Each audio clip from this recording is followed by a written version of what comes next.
Markle. Welcome to PMDB 1716. Next month we'll be celebrating 12 years creating videos that nobody's watched. In my very second video, I touched on the Halloween franchise for the first time on video. And in this video, I'm going to rank all 12 of these from worst to best. Am I trolling here? Is Halloween 1978 my least favorite? Is Halloween Kills the best Halloween movie ever? We'll find out soon enough. So here is a brief history of Halloween franchise. There is 3 different timelines in the original continuity of movies. The first timeline features Halloween, the original, Halloween 2, Halloween 4, 5, and The Curse. The second timeline features, once again, Halloween 1 and 2, H2O, and Resurrection. And the latest and third timeline in the original continuity of films features Halloween, Halloween 2018. Don't get me started on why this film is called simply titled Halloween. It should be called Halloween Returns or something. There's no reason for it just to be called Halloween.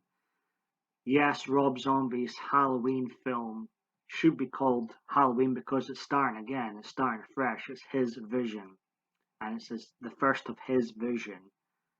So I'm okay with it being called Halloween, but Halloween 2018 is not the start of this specific timeline. It's a sequel, it's a follow-on, it's in the same community as Halloween the original. So why is it simple? Oh no, never mind. Sorry, I got off their rant there. Also in this third timeline is Halloween Kills, the very latest Halloween film. And coming out this year, of course, is Halloween Ends, which I haven't seen yet because, well, it's not out in cinema yet. And I'm sure it'll be a wonderful ending to the franchise once and for all, until they resurrect Michael Myers once again. Yeah. So that's a brief history of the. Oh, I forgot to mention. Forgot to mention 2 things. There's also Halloween 3: Season of the Witch, which is a film in its own alternative world. And then, of course, there is Rob Zombie's own Halloween films, Halloween 1 and 2. So there's the original continuity with 3 different timelines. There's Halloween 3, and then there's Rob Zombie's 2. 12 Halloween films altogether. So yeah, it's a little brief history and a wee rant about the title of the 2018 Halloween movie. Now let's get on with this list. Worst to best Halloween films, all 12 movies ranked. Number 12, Halloween Resurrection. Was anybody truly surprised? It features Buster Rhymes. It features the on-screen death of Laurie Strode right at the start of the movie. That's when you should arguably switch it off. There's nothing good. In fact, there is one good scene. It's right at the end of the movie. No, it's not the credits. I do like the scene right at the end when his eyes open up. That's a bit eerie at the end. But apart from that, nothing good to say about this movie. Number 11 is Halloween 2018, which I've already had a rant about on the film title alone. It's the laziest, most uncreative title in the history of Halloween films. Halloween. This movie, I went to see 4 Halloween films in the cinema. Rob Zombie's 2 and David Gordon Green's 2. And this is the weakest one I've seen in the cinema by far. It's the 11th best Halloween film. I don't get the praise for this movie. I really don't. It was good to see Jamie Lee Curtis return. It was good to see it return to the original continuity of movies. I enjoy the original continuity much better than Rob Zombie's continuity of movies. So that was good. But apart from that, it just felt like there was no excitement to this movie. There was not much going on. It felt like a waste of time and a missed opportunity. Number 10, Halloween Kills. Halloween Kills is arguably a worse made movie than Halloween 2018, but I have more fun watching Halloween Kills. There is a spot where, some praise for the film. It was good to see Dr. Loomis come back, kind of, in the flashbacks. There was a great shot of Halloween emerging from the house on fire. That was a great shot, and the fight scenes were well done in this movie between Michael Myers and the firefighters. So there is some enjoyment with this movie. I also like how there's 12 pumpkins in the opening titles. 12 represents the 12 movies there has been. So that was a nice touch. So there you have it. David Gordon Green's 2 Halloween films he's made so far are in my 11th and 10th spots. I don't think Halloween Ends is going to be that great, folks, if I'm being honest. Number 9th place, Halloween 5, which I gave a 3 out of 10. It's saved by Donald Pleasance. His performance in this film is once again incredible, and that's the main reason it stays from the bottom, the very bottom. Very bad film. Number 8th place is not much better, but I like some of the things brought into the franchise here. I'm intrigued by the whole cult of Thorn thing, even though I don't think it particularly works with Michael Myers. There's a lot of themes in this film. It's got a good atmosphere to this film, Halloween, The Curse of Michael Myers.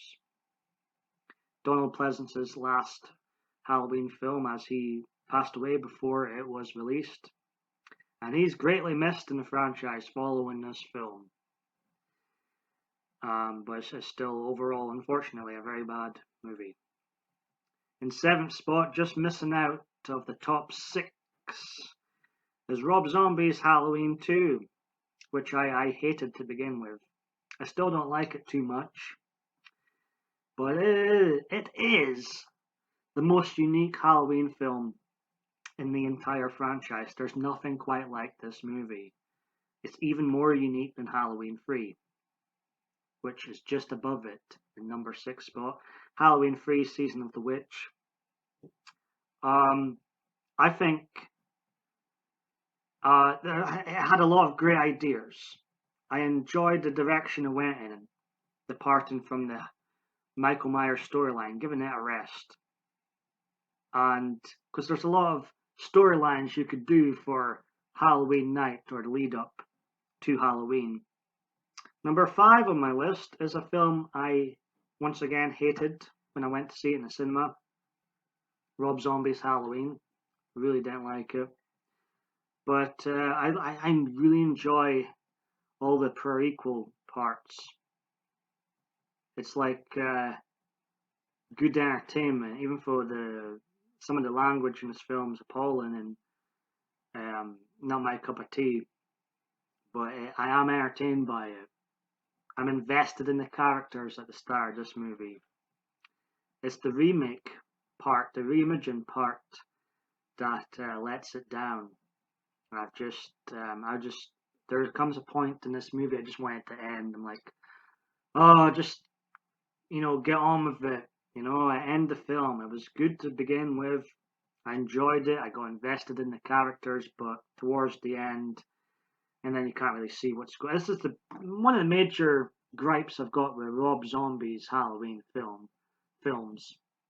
There's a lot of scenes in 1 and 2 where you can't see what's going on. I don't get enjoyment out of not seeing what's going on. I want to see what's going on. It's not scary. It's irritation watching it when you can't really see what's going on. Number 4, Halloween 2, 1981. I've watched this numerous times recently. It's a good movie to watch with a crowd. Donald Pleasance, once again, excellent. Laurie Strode sleepwalks through this movie. Jamie Lee Curtis. She didn't get much to say in this movie. But it's a flawed but overall solid Halloween entry. Number 3, Halloween H2O 20 years later. In my opinion, is much better than the 40th anniversary movie Halloween 2018. This would have been the perfect ending to the Michael Myers storyline. They could have also connected the other previous films too, and it would have been a nice ending to the Michael Myers saga. Of course, they could have came back, like, Rob Zombie could have still came in. This film gets a lot of criticism from Halloween fans lately. I don't understand why. As to me, it's way better than Halloween 2018. It's an entertaining movie. It's fun, and it's got the perfect ending. Yeah, it's a solid 7 out of 10 for me. But film I rate just slightly above, the number 2 spot, is Halloween 4: The Return of Michael Myers. And I think the reason for that is because I enjoy Donald Pleasance more than Jamie Lee Curtis. He, to me, is the backbone of this franchise. He elevates this franchise. I'm a Donald Pleasance mark, Dr. Loomis mark. And for me, he is the bread and butter of the Halloween franchise. God bless him. Number 1, of course, goes without saying, the original, one of the greatest films ever made, Halloween, 1978. If there were no more Halloween films after this, it would have, it works so well on its own. Once again, Donald Pleasance excellence is excellent as Dr. Loomis. Jamie Lee Curtis is not too bad as Laurie Strode. She gets better as the film progresses. There's actually quite a lot of bad acting in this movie, but the directing of this movie, how this film is shot, the presence of Donald Pleasance, and the way Michael Myers is in this movie is very creepy, scary, eerie. It's like a ghost figure. There's not much character to this, and that's how he works best. Not much character. We don't need all this back story. By the time of resurrection, he just comes across as a goof. So yeah, Halloween 1978, no surprise here. 9 out of 10, near perfect movie. And that's my top 12. That's all my Halloween films ranked. Halloween Resurrection, Halloween 2018, Halloween Kills, Halloween 5, Halloween The Curse of Michael Myers, Rob Zombie's Halloween 2, Halloween 3 Season of the Witch, Rob Zombie's Halloween, Halloween 2, Halloween H2O 20 years later, Halloween 4 The Return of Michael Myers, and number 1, Halloween from 1978.